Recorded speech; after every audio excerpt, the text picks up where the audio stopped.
So when the team behind ZwiftCon asked me to do a video for you guys to watch during the ZwiftCon, I thought what a great opportunity to jump on a plane for 15 hours, find ocean boulevards, and talk to the team from Zwift about their product, where it's heading.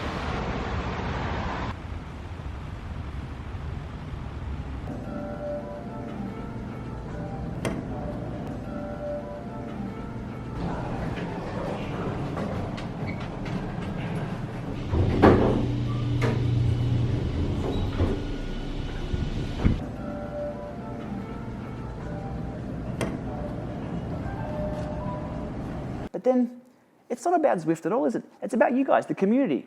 So I decided to go home and we'll do it from there. So the Zwift community, still so young, but so many stories to tell already. Look, back when I started, it was about leading Jeff Junkston out for Java sprints and seeing Julian Washington complete yet another century ride.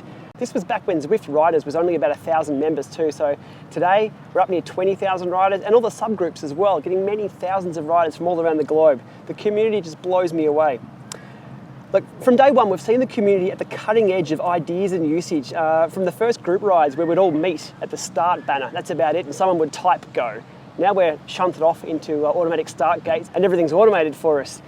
One of the community projects that has absolutely blown me away from day one, ZwiftPower.com. What those guys have been able to do with just pulling details out of the logs is phenomenal, and linking in Strava and all the back-end work they've done there. But there's some really, really great work there, and it continues to improve all the time.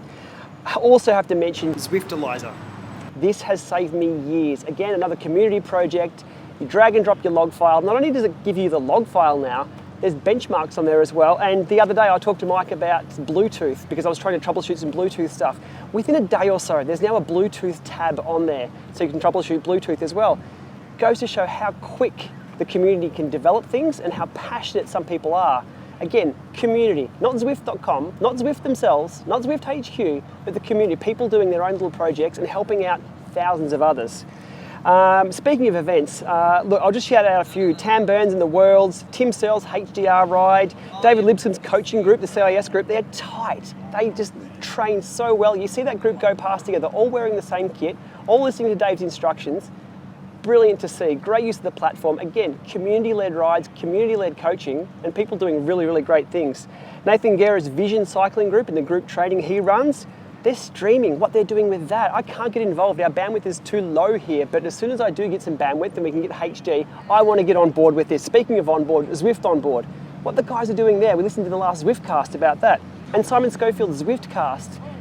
I went for a ride this morning and I thought, an hour was a bit too long for a ZwiftCast. I get a bit bored. It actually ended up being too short. My ride was 2 hours. I wanted another ZwiftCast to listen to. So I had some good training and some good company on the ride today. David DeRosiers and his technical expertise has saved thousands of hours, I'm sure. So people like that, there's hundreds of them in the community. James Gill's Titanium Geek, the user manual for Zwift from day one. I don't know how many times people have linked to that when newbies come in, which is the case. There's a lot more new people coming on board. There's going to be a lot more soon with Zwift iOS coming out. They don't know what this does or what that does. There's no real user manual for Zwift. James Gill's Titanium Geek Guide, brilliant resource. Look, the list is endless too, so if I haven't mentioned you on here, it just goes to show how deep this community does run and how many projects that are running. So add below in the comments too what you think needs a mention for the Zwift community. That way when we're scrolling through this video in a week's time or a month's time, we can see all the other projects that I've failed to mention. Again, apologies for that, there's just so many to go through. So ZwiftCon, held in the UK. The irony isn't lost on me that I'm sitting here right near Botany Bay, actually in Sydney, where you guys all shipped us out to a couple of 100 years ago. I'm not quite sure I'm allowed back into the UK because I guarantee you my family would have been on the convict list. So someone never lost for words, Chris Pritchard on the mic, I'm sure he's going to have a blast. Now James Gill organising all the trainers, this is a stroke of genius for the event. What we found here in Australia for our events, people will stand back and go, I haven't tried Zwift, I'm not quite sure.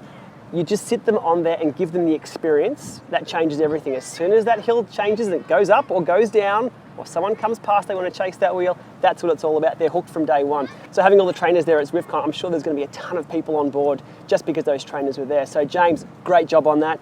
And everyone else behind the scenes, there is so much going on. So having helped organise a few of the events here in Australia, I understand what goes into these events. There's a lot of work. So everyone behind the scenes, big thumbs up from me and from the rest of the community.